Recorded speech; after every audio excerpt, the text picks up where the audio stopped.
Hello, this is the third video in a set of videos for our second activity where we are creating a basic volume of a cylinder calculator, but a GUI version.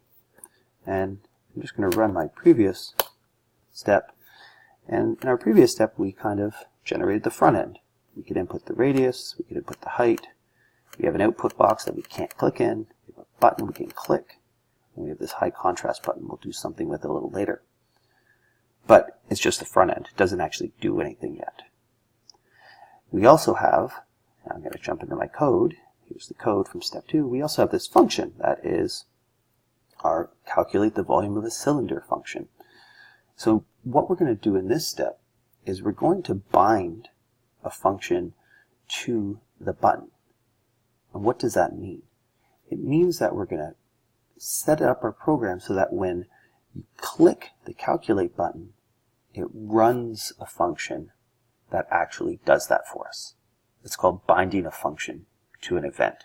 Remember, this is an event-driven program. So an event-driven program is a program that essentially runs components of code when specific events happen. And those events could be clicking of a button, keyboard, moving a mouse, anything like that.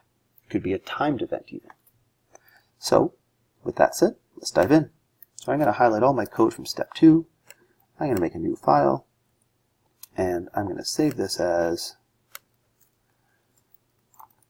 GUI vol sil step2.py. Oh, step3.py. And I'm going to paste all of this in here. Okay, let's get rid of some of these comments in here just to kind of clean it up. So the first thing I'm going to do is I want to kind of bind, like I said, I want to bind a function to this button. So what do I mean by that? Let's make sure we understand this. So it means that when I click this button, what it's going to do is it's going to run a function. So let's start by clearing this. Let's run our step 3 now, and it should do the same thing. Oh, I didn't save the file. Let's save the file. Let's come back here. And there it is. You might have caught a second ago that something funny with the button happened where the color changed. Again, buttons using TK enter on Macs are a pain. So don't get too fussed about that. Just keep an eye out for it. So what I want to happen is when I click this, I want something to happen. And to first do that, we're going to set it up so that when I click on this button, it prints something out to the console. When you start working with GUI, the console becomes a great place to kind of just check to make sure things are working. So let's come back to here. Step 3, let's actually clean up these other ones. There we go. Okay, so how do I do this? Well, the first thing I'm going to do is I'm going to come up here where my functions are, and I'm going to make a new function. And this new function is going to be called runMe. You'll notice that I tend to call a lot of my functions, I tend to set them up such that when I click a button, it runs this function runMe that calls the other functions as needed. And I'm going to print in here simply running. That's it.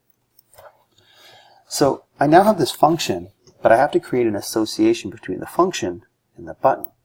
And to do that, I use what's called the command name parameter. So here's my button here, and I can do this in either the constructor, which is here, or I can do it in the config. I'm going to do it in the config just because it's a little more space, and I'm going to type in this command equals, and I'm going to write the name of the function. Now you notice I didn't put it in quotes. There's a reason for this. I'm not going to dive into it. But when we bind a function to a button, we use this command name parameter, and we just write the name of the function there. So let's save this, and let's go see what happens here. So now when I click on it, watch this. There it is. It's running. Perfect. So what we've done is we've bound the function runMe to the button. So the event is the button click, and it runs that function. So what am I going to do? Well, let's come up here, and for now, let's just put in here, let's do volume equals, and let's call our calc volume function, and let's pass it 3,4.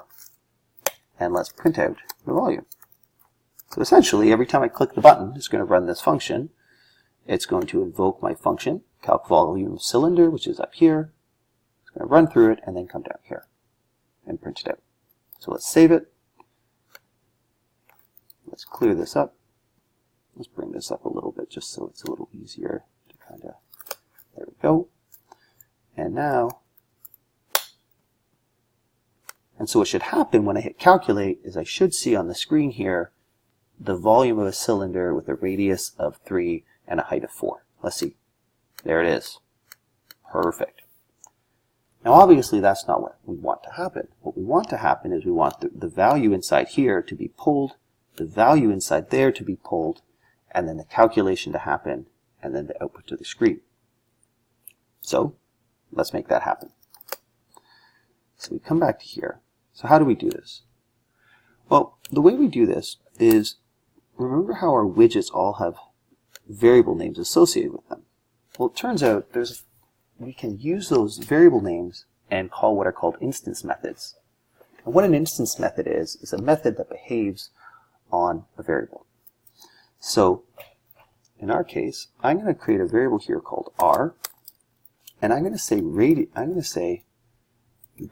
entry, because that's where the actual value is stored, dot get.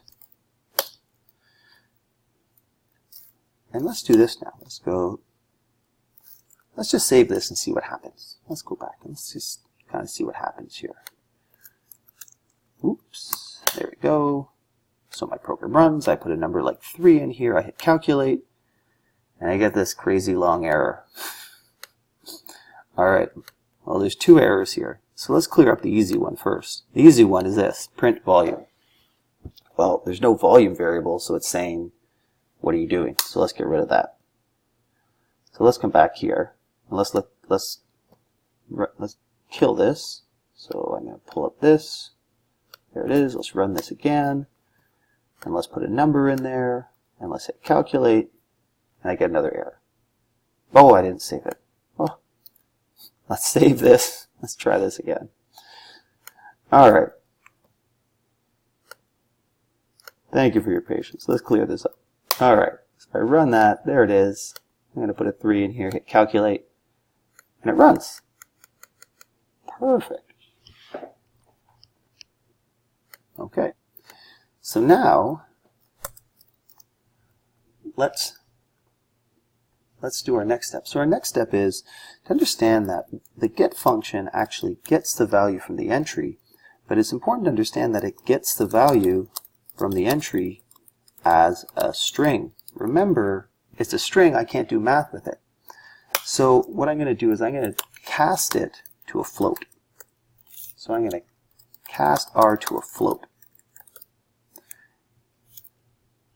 And then what I'm going to do is I want to clear out the actual radius entry. So I'm going to say radius entry dot delete. And so I'm going to, this function here deletes what's inside, but I have to actually indicate what I want to delete. So I'm going to delete starting at index 0, and I'm going to go to the TK, and this is a short form for saying basically delete from the very start to the very end of the entry. So let's save this and let's take a look at what happens. Well, I have to kill this. There we go. Look at this. So now, when I put in a number like 4 and I hit calculate, it runs it, it clears it.